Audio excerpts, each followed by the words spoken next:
Dawn breaks over Omaha Beach on the 6th of June, 1944. It's 9 in the morning. Through water that reaches his chest, a 21-year-old medical corpsman named Waverly Woodson pushes toward what the Nazis have transformed into their most fortified coastal position in all of occupied Europe. He's already bleeding.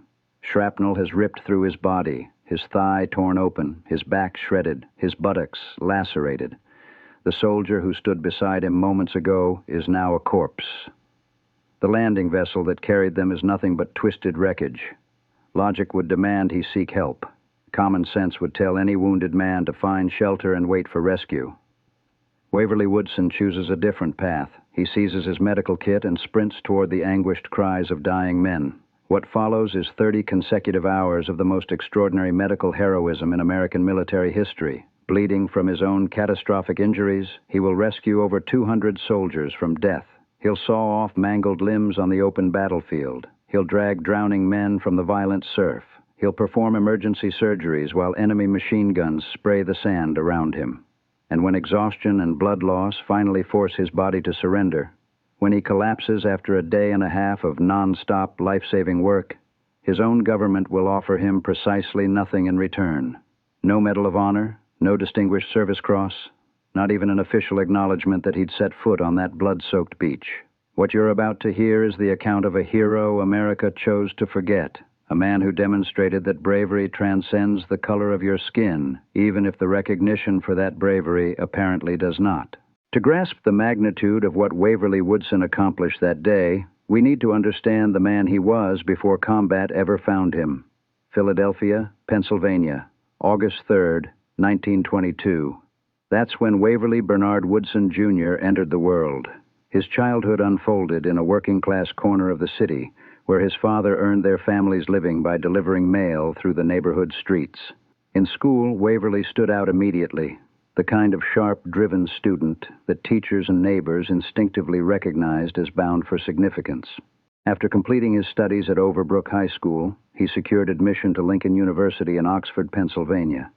This wasn't a small achievement. In that era, only a handful of universities opened their doors to black students, and Lincoln was among them. Pre-medicine became his focus.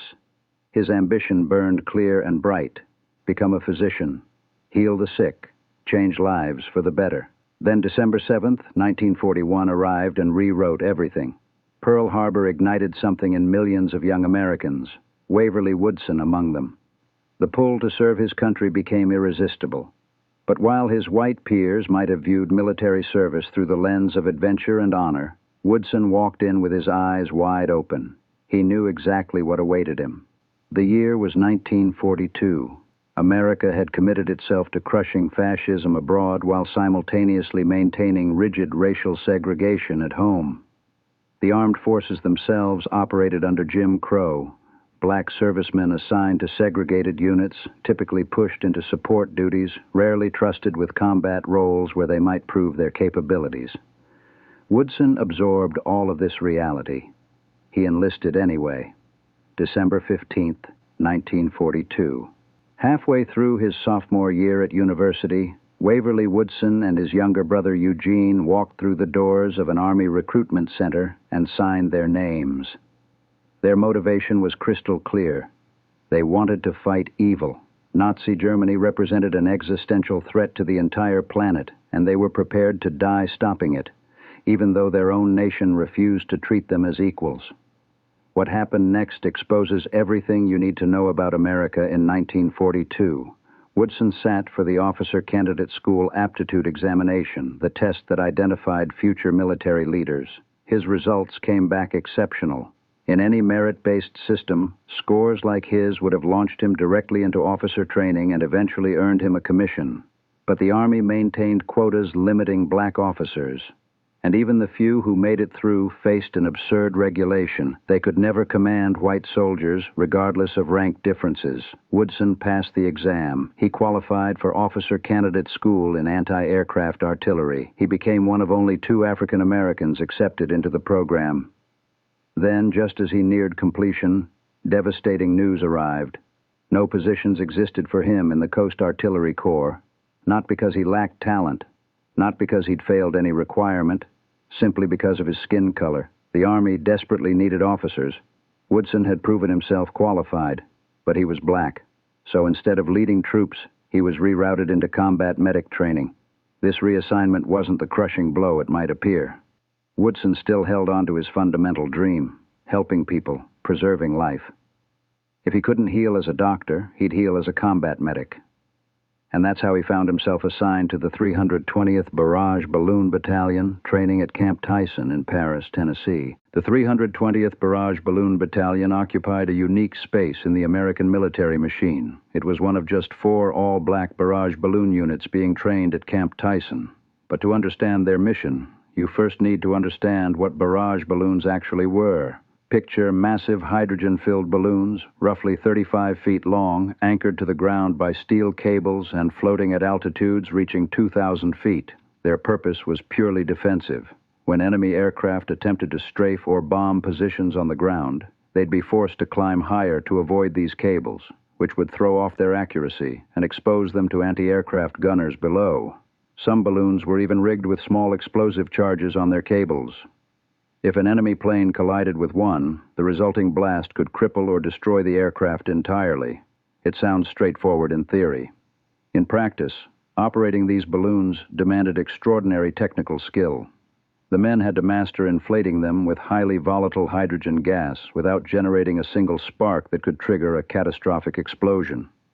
They had to learn camouflage techniques, repair procedures under combat conditions, and how to handle them in every conceivable weather scenario. Training consumed 18 weeks. The first 6 focused on basic balloon operation. The following 12 centered on weather forecasting, critical knowledge because these balloons were devastatingly vulnerable to wind and storms. The 320th trained relentlessly. They understood their mission carried enormous risk. What they couldn't have known was that they were about to make history. November 1943. The 320th Barrage Balloon Battalion shipped across the Atlantic to England. For months, they drilled in the British countryside, preparing for an invasion everyone knew was inevitable, but no one was permitted to discuss openly.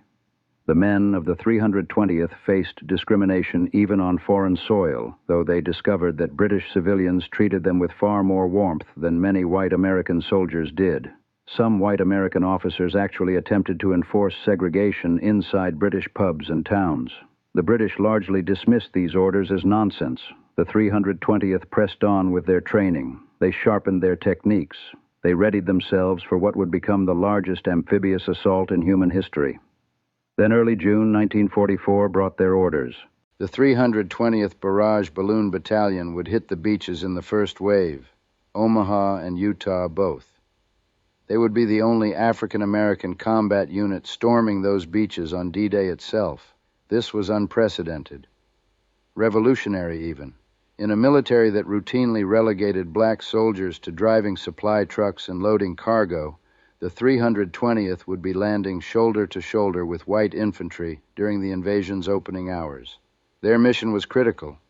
Get those hydrogen-filled balloons off the ships and airborne before German aircraft could strafe the landing forces into oblivion.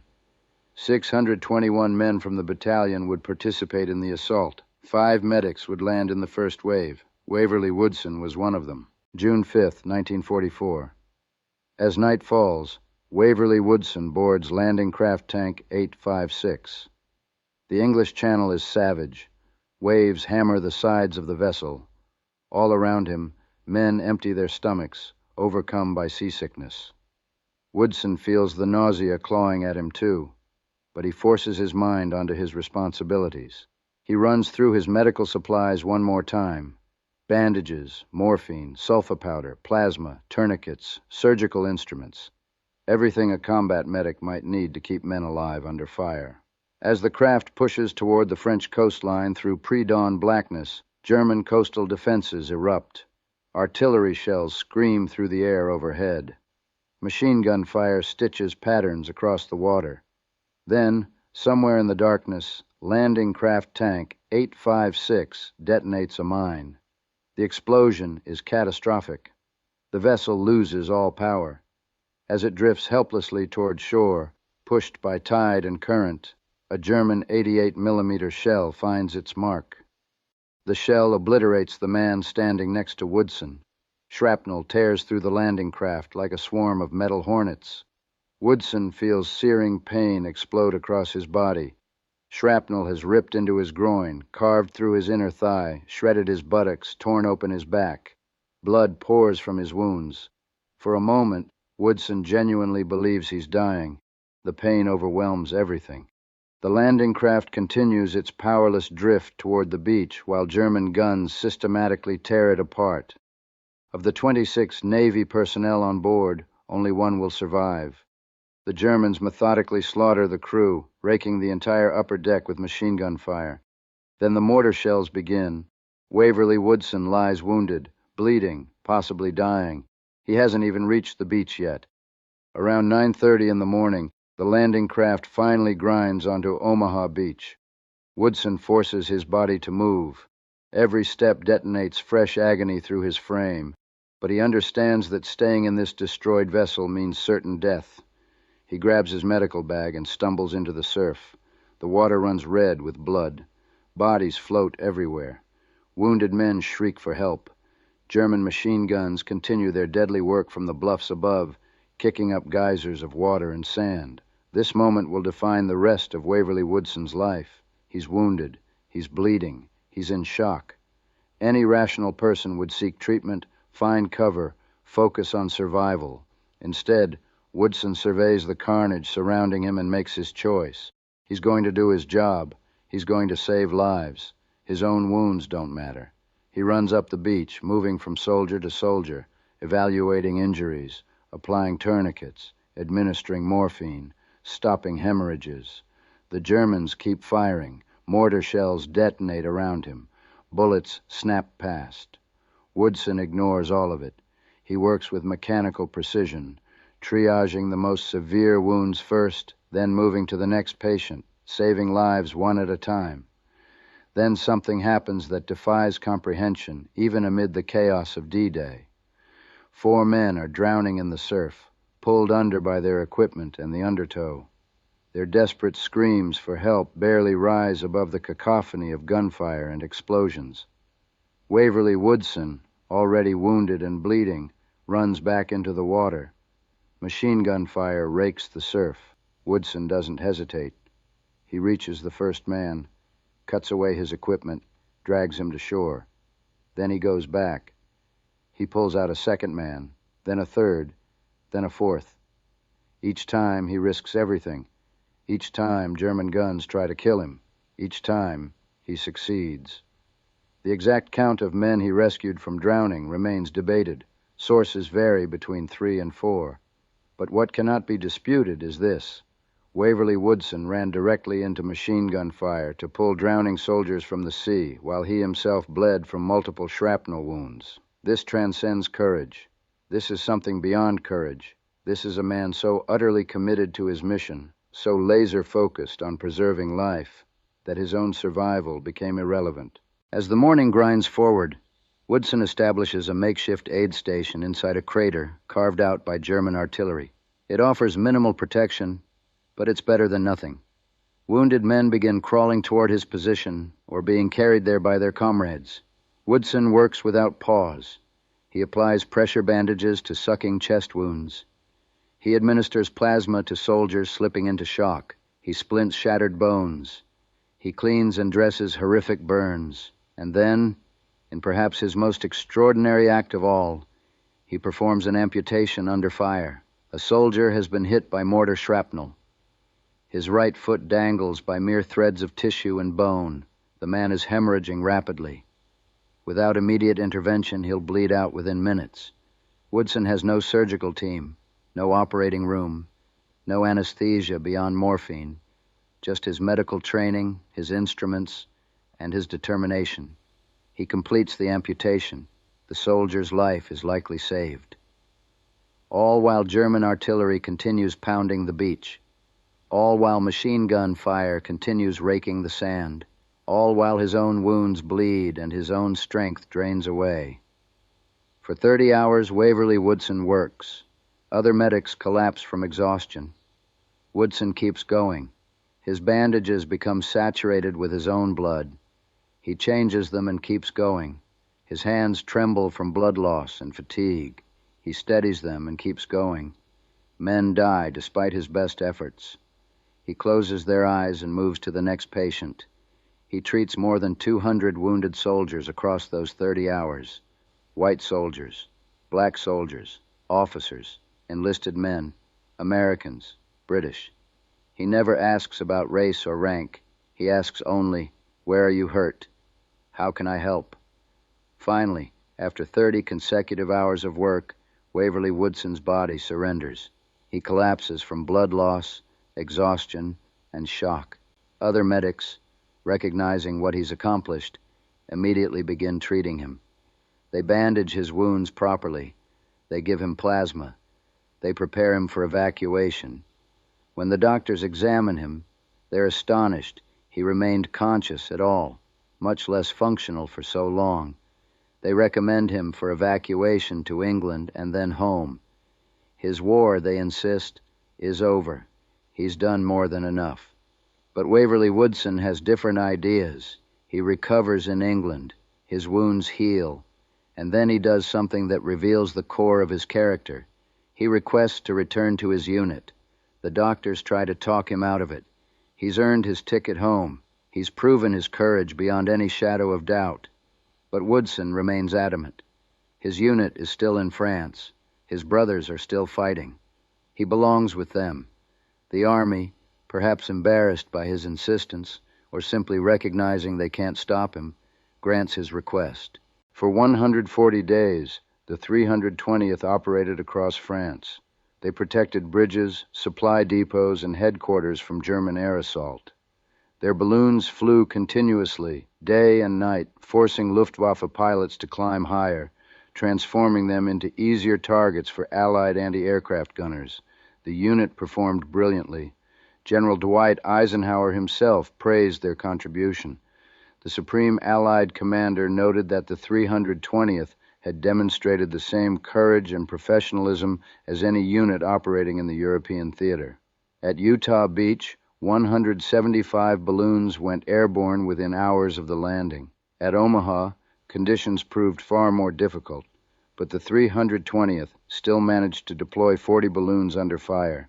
These balloons remained operational throughout the entire Normandy campaign, shielding Allied forces as they battled inland. German pilots learned to avoid the balloon barriers. Those who didn't learned the hard way. Several Luftwaffe aircraft went down, either from balloon cable collisions or from anti-aircraft fire when forced to higher altitudes. The 320th Barrage Balloon Battalion had accomplished what no one believed a black unit could achieve. They'd landed in the first wave of D-Day. They'd operated under the worst possible combat conditions. They'd executed their mission flawlessly, and they'd proven beyond any possible doubt that courage and competence had absolutely nothing to do with the color of a soldier's skin. But while the 320th as a unit received some recognition, Waverly Woodson received none. His commanding officer, a white captain named William Adair, recommended him for the Medal of Honor. The recommendation worked its way up the chain of command. General John C. H. Lee, commanding general of the services of supply in the European theater, endorsed it. Lee was known for championing African-American soldiers. He believed Woodson's actions on Omaha Beach warranted the nation's highest military honor. But somewhere between General Lee's desk and Washington, the recommendation vanished. Some accounts suggest it was downgraded to a Bronze Star. Others say it simply disappeared into the bureaucratic void. What is certain is this: Waverly Woodson, who had saved more than 200 lives while bleeding from his own catastrophic wounds, received nothing. Not the Medal of Honor, not the Distinguished Service Cross, not even immediate recognition of the Bronze Star that was supposedly approved. The contrast with white medics who performed similar actions is impossible to ignore. Consider Desmond Doss, the Seventh-day Adventist, who refused to carry a weapon but served as a combat medic in the Pacific. Doss saved 75 men during the Battle of Okinawa, lowering them down a cliff face under fire. For this, he received the Medal of Honor. His heroism was extraordinary. The medal was absolutely deserved, but Doss saved 75 men. Woodson saved more than 200. Doss worked for hours under fire. Woodson worked for 30 hours while wounded. Yet Doss became a national hero, the subject of books and films, while Woodson remained unknown. The pattern repeated across the entire military. Of the 464 Medals of Honor awarded for actions in World War II, not a single one went to a black soldier. Not one. This wasn't because black soldiers lacked courage. The historical record demolishes that lie. The Tuskegee Airmen, the 761st Tank Battalion, the 92nd Infantry Division, dozens of other black units performed with extraordinary valor. But valor alone wasn't enough. The medal required documentation, eyewitness accounts, command endorsement. In a segregated military, those supporting elements often disappeared. Commanders who championed black soldiers found their recommendations blocked. Eyewitness accounts from white soldiers were often never solicited or simply ignored. And crucially, the men making final decisions about medals were products of their time, steeped in the casual racism that saturated American society. The result was systematic denial of recognition that persisted for decades. In 1997, 52 years after the war ended, President Clinton attempted to correct this historical injustice. The Army had conducted a study examining why no black soldiers had received the Medal of Honor for World War II. The study concluded that discrimination was the primary factor. Clinton held a ceremony on January 13, 1997, awarding the Medal of Honor to 7 black soldiers for World War II actions. Only one, Vernon Baker, was still alive to receive it. The others received it posthumously. But Waverly Woodson was not among them. His name wasn't in the study. His actions on Omaha Beach remained buried in lost paperwork and fading memories. The Army study had focused primarily on infantry actions. Medics, especially those whose recommendations had been lost or destroyed, weren't systematically reviewed. And so the injustice continued. Waverly Woodson returned home from the war. He had saved more than 200 lives. He had served with honor and courage beyond measure. He had proven everything a soldier could prove, and America rewarded him with silence. His post-war life reveals both his character and the broader tragedy of black veterans returning to a still segregated America. Woodson used the GI Bill to complete his degree at Lincoln University, graduating in 1950. He then attended graduate school, studying medical technology. He married Joanne in 1952. Together they built a life and raised 3 children. Woodson worked at the National Naval Medical Center in Bethesda, Maryland. He later transferred to the National Institutes of Health, where he worked from 1959 to 1980 as a medical technician and supervisor. He became an expert in hematology. He trained countless other technicians. He contributed to medical research that saved lives. In civilian life, just as in war, Waverly Woodson dedicated himself to healing and helping others. He spoke rarely of his war experiences. His family knew he had served on D-Day, but he didn't dwell on it. He didn't campaign for recognition. He didn't write memoirs or seek publicity. This wasn't because he was bitter or because he had forgotten. It was because, for Waverly Woodson, doing the right thing was its own reward. The medals would have been nice. The recognition would have been just. But their absence didn't diminish what he had done or who he was. Occasionally, he would share stories with fellow veterans or speak to school groups about the war. Those who heard him speak remembered his humility. He didn't portray himself as a hero. He talked about the other medics, the soldiers he treated, the men who died despite his best efforts. He spoke with respect about his white officers who had tried to get him recognized. He expressed pride in the 320th Barrage Balloon Battalion and their accomplishments. But he never complained about the lack of medals. He never expressed anger at the injustice. Some might see this as passivity, but those who knew Waverly Woodson understood it differently. He had proven himself on Omaha Beach. He knew what he had done. He knew the lives he had saved. The recognition of his country would have been meaningful, but its absence didn't change the fundamental truth. He had been there. He had done the work. He had saved lives. That was enough. In 1994, the French government invited surviving members of the 320th Barrage Balloon Battalion to France for the 50th anniversary of D-Day. The French, unlike the Americans, had not forgotten the black soldiers who landed on their beaches. Waverly Woodson attended. He walked the sands of Omaha Beach again, now 71 years old, remembering the young man he had been. The French honored him and his comrades. They received medals and recognition. They were celebrated as liberators. For one brief moment, Waverly Woodson experienced what should have been his due 50 years earlier, but it was bittersweet. Most of his comrades from the 320th were gone. The men he had treated on the beach were gone. The young medic who had run through machine gun fire to save drowning soldiers was gone, replaced by an old man with memories and scars. Woodson returned to America. He continued his quiet life. He watched his grandchildren grow. He celebrated his 50th wedding anniversary with Joanne. And on August 12, 2005, Waverly Bernard Woodson Jr. died at the age of 83. He died without ever receiving the Medal of Honor. He died without national recognition of his heroism. He died as he had lived, with dignity and grace, asking for nothing. But death was not the end of Waverly Woodson's story. In the years following his passing, a small group of historians, veterans, and advocates began piecing together the evidence of what he had accomplished. Linda Hervieux, a journalist, spent 6 years researching her book, Forgotten, the Untold Story of D-Day's Black Heroes, published in 2015. Her meticulous research brought Waverly Woodson's story back into the light. She interviewed surviving members of the 320th. She scoured archives. She found the lost recommendation for the Medal of Honor. She documented the systematic discrimination that had denied recognition to black soldiers. Her work created the foundation for everything that followed. Senator Chris Van Hollen of Maryland, where Woodson had lived most of his adult life, took up the cause in 2015. Van Hollen introduced legislation to award Woodson the Medal of Honor.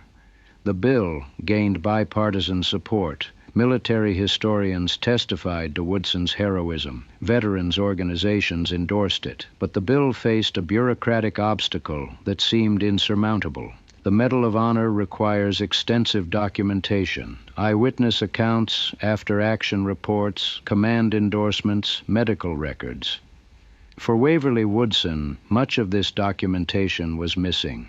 Some had been lost in the chaos of war. Some had been destroyed in the catastrophic fire at the National Personnel Records Center in St. Louis in July 1973, a fire that destroyed 80% of Army personnel records from World War II. The missing documentation became a convenient excuse for inaction. In August 2020, the Army approved Woodson for the Combat Medical Badge, an award created in 1945 but not made available to most World War II medics retroactively. It was a small recognition, decades overdue, but it represented official acknowledgment that Woodson had served in combat. The actual presentation didn't occur until October 11, 2023, when Woodson's widow, Joanne, then 93 years old, received the badge on his behalf at Arlington National Cemetery. The ceremony was emotional. Joanne Woodson, who had fought for her husband's recognition for nearly 2 decades after his death, finally saw the Army acknowledge what he had done. It wasn't the Medal of Honor. It wasn't even the Distinguished Service Cross. But it was something. It was the Army saying, "We see you. We acknowledge your service. We recognize your sacrifice." For Joanne Woodson, it was bittersweet. Her husband deserved more. He deserved the recognition in his lifetime. But she was grateful that his story was finally being told, that his name was finally being remembered. Then on June 3, 2024, the Department of Defense announced that Waverly Woodson would receive the Distinguished Service Cross, the second highest military decoration for valor. The announcement came 79 years and 362 days after Woodson's actions on Omaha Beach. The actual ceremony took place on September 24, 2024, at the White House. Joanne Woodson, now 94 and in fragile health, attended. So did Woodson's children and grandchildren. President Biden presented the medal, speaking about the courage Waverly Woodson had demonstrated and the injustice of his long wait for recognition. The ceremony was covered by national media. Finally, 8 decades later, America was beginning to acknowledge what Waverly Woodson had done. The Distinguished Service Cross is a significant honor. Only the Medal of Honor ranks higher. It recognizes extraordinary heroism in combat. For Waverly Woodson to receive it was meaningful and important, but even as his family celebrated this recognition, they continued pushing for the Medal of Honor, because the evidence is overwhelming that Woodson's actions met the standard. He saved more than 200 lives. He worked for 30 hours while wounded. He performed battlefield surgery under fire. He pulled drowning men from the sea while being shot at. He returned to combat after being evacuated. By any objective measure, these actions warrant the Medal of Honor, but bureaucracy remains an obstacle. The Medal of Honor requires an act of Congress when awarded long after the fact, particularly when documentation is incomplete. Senator Van Hollen has introduced multiple bills. Each has gained support. Each has stalled. In April 2022, the Army named a health clinic at Rock Island Arsenal in Illinois, the Waverly B. Woodson Jr. Army Health Clinic. It was the first military facility named after him, a recognition of his medical service both in war and in civilian life. On July 12, 2024, the city of Philadelphia renamed a section of 61st Street as Waverly B. Woodson Jr. Way, honoring the hometown hero who had never sought such honor. In June 2024, National Geographic premiered a documentary titled Erased, WW2's Heroes of Color, which told Woodson's story and the broader story of black soldiers denied recognition in World War II. The documentary featured interviews with military historians, civil rights leaders, and Woodson's family. It made clear that the failure to award the Medal of Honor wasn't about missing documentation. It was about a country that had never fully acknowledged the contributions and sacrifices of its black soldiers. We will probably never know with absolute certainty why Waverly Woodson didn't receive the Medal of Honor in 1945 or in the decades that followed. The documentation is incomplete. The witnesses are dead.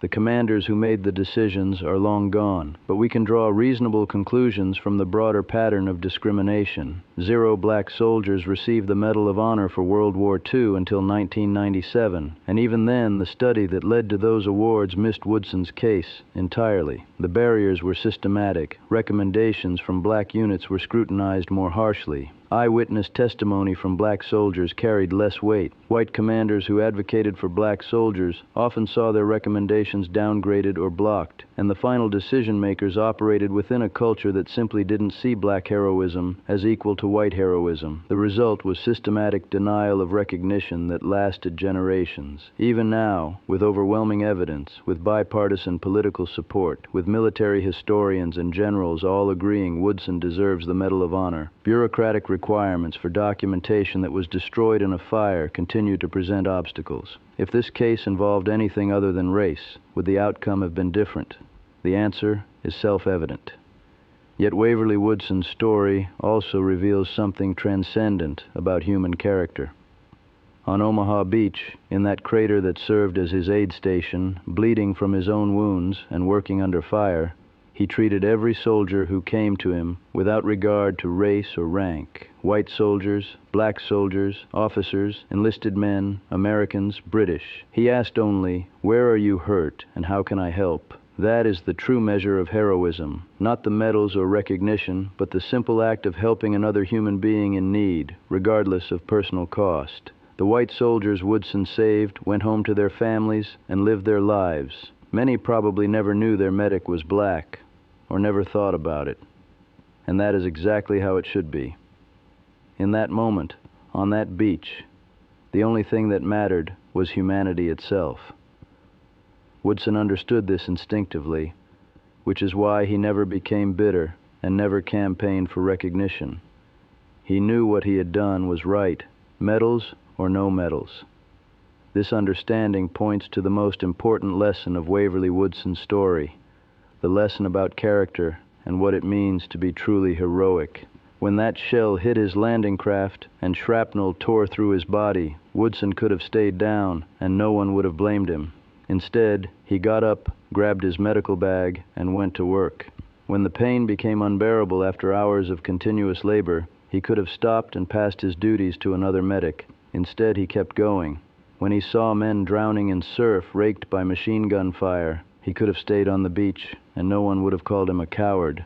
Instead, he ran into the water, and when, after 30 hours, his body finally collapsed and doctors told him his war was over, he could have accepted it. Instead, he asked to return to his unit. This is character. This is who Waverly Woodson was. Not a man seeking glory or recognition, but a man who understood his duty and fulfilled it beyond any reasonable expectation. Today, efforts continue to secure the Medal of Honor for Waverly Woodson. His widow Joanne, now in her late 90s, continues to advocate. Senator Van Hollen continues pushing legislation through Congress. Military historians continue searching for additional documentation. The First Army continues championing his cause. There is widespread recognition that an injustice occurred and must be corrected, but the medal remains elusive, and bureaucratic requirements remain obstacles. Yet the fight continues, not really for a medal, but for justice. It's about finally acknowledging that black soldiers in World War II performed extraordinary acts of heroism and deserve the same recognition as their white counterparts. It's about correcting the historical record so future generations know the full story of D-Day, including the nearly 2,000 African American troops who landed on those beaches. It's about honoring a man who embodied the very best of what it means to serve, sacrifice, and save lives at the risk of your own. His story reminds us that courage comes in all colors, and that heroism is not about seeking recognition, but about doing what is right when it matters most. Waverly Woodson saved more than 200 men in 30 hours while bleeding from his own wounds. He pulled drowning soldiers from the sea. He performed battlefield surgery under fire. He worked without rest until his body gave out, and when it was over, he asked for nothing. He simply went back to work. This is the story of America's forgotten hero, a man who proved that on the beaches of Normandy under fire, when it mattered most, the only thing that separated the living from the dead was the skill and courage of one medic who refused to give up. A man who, despite being denied the recognition he deserved, never stopped being who he was. A healer, a helper, a hero. Waverly Bernard Woodson, Jr. The Distinguished Service Cross recognizes his valor. But the fight for the Medal of Honor continues. It will continue until justice is finally, fully served. As Senator Van Hollen said, it is never too late to say thank you. It is never too late to right a historic wrong.